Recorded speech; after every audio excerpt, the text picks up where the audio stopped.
So depending on where and when you grew up, you may have been told as a kid that if there is ever a crime in progress or someone's trying to hurt you, someone's trying to break into your house, whatever it may be, that you call 911. It's a pretty commonly told thing to family members, to friends. Hell, even movies show it all the time. They show someone breaking into someone's house, call 911. It used to be a very confident statement, right? You call 911, someone's gonna pick up, and man, they're gonna be there in a flash. Nowadays, it doesn't mean much. And for the people out there who are set on, well, you know, the government will take care of me. If someone breaks into my house, I'll just put it on them. Call 911. Let somebody else handle my business. And it is your business. It's not theirs. Does the government own your house? But nowadays, for those of you who are, oh, well, I'll just call the police. Got into a little scuffle with someone. This is gonna be a pretty big wake-up call for you. People in life-threatening situations are telling us they're being left on hold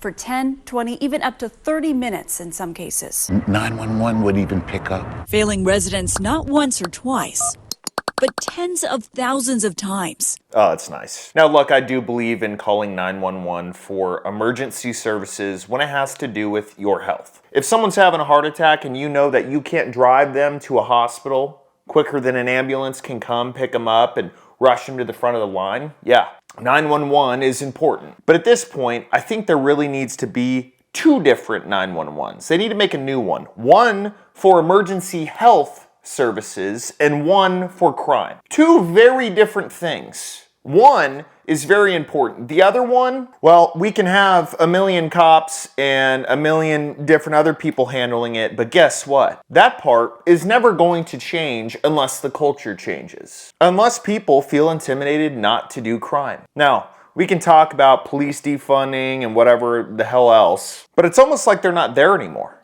I mean, the crime rates are so high. What's the point? Just turn every police department into a health services department. And if you can't handle crime on your own in a country where it has the most guns because, I don't know, you don't believe in it or you want to push it off on someone else, then you're fucked anyways. Whether it's people calling to report human trafficking operations. And nobody do nothing. Says this owner of an East Oakland auto body shop who's tired of being left on hold. It's the same problem. Or residents attacked and robbed at gunpoint, stuck with a busy signal.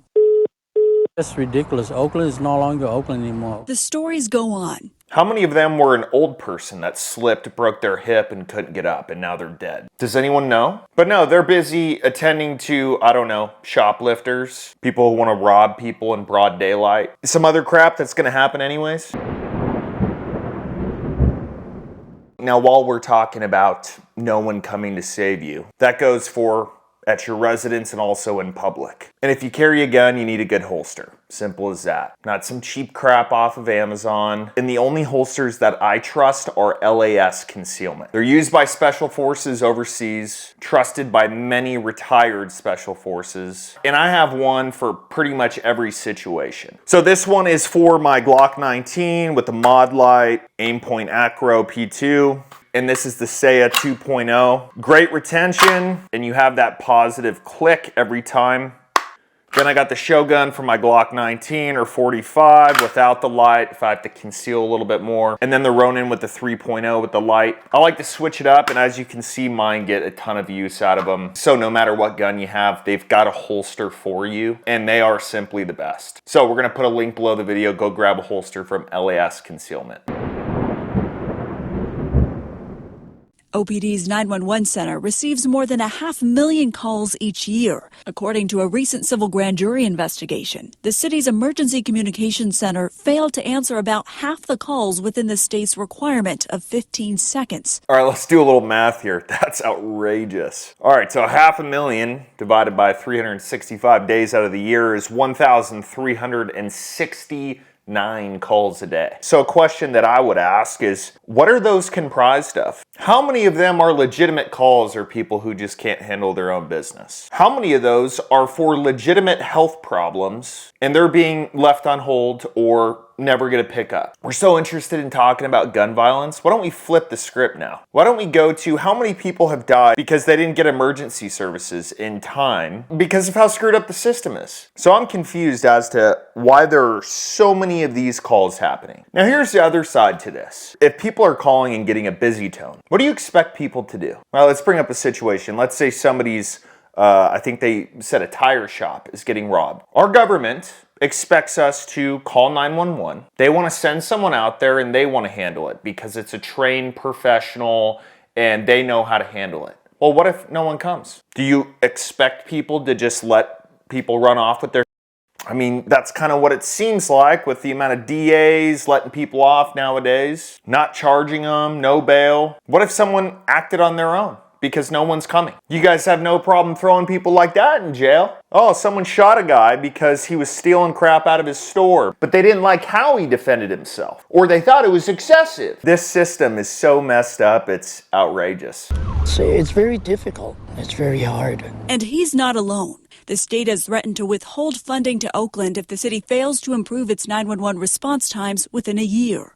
That's according to this letter from the California Office of Emergency Services, sent in July. That was more than 6 months ago, and the response times have only gotten worse. Okay, let me make sure I get this right. You guys have a standard set for 911 calls, emergency services, and your plan to fix it is to say, well, if you don't hit these standards, we're not going to send you any more funding. So how do you think it's going to get fixed? You think they're just going to improve out of thin air? An operator takes an extra 100 calls a day? So here's my recommendation to Oakland and to literally any other state. Have 2 phone numbers. 911 for crimes and something else for emergency medical services. Because I can almost guarantee the emergency medical services, it's suffering. And that's a problem to me.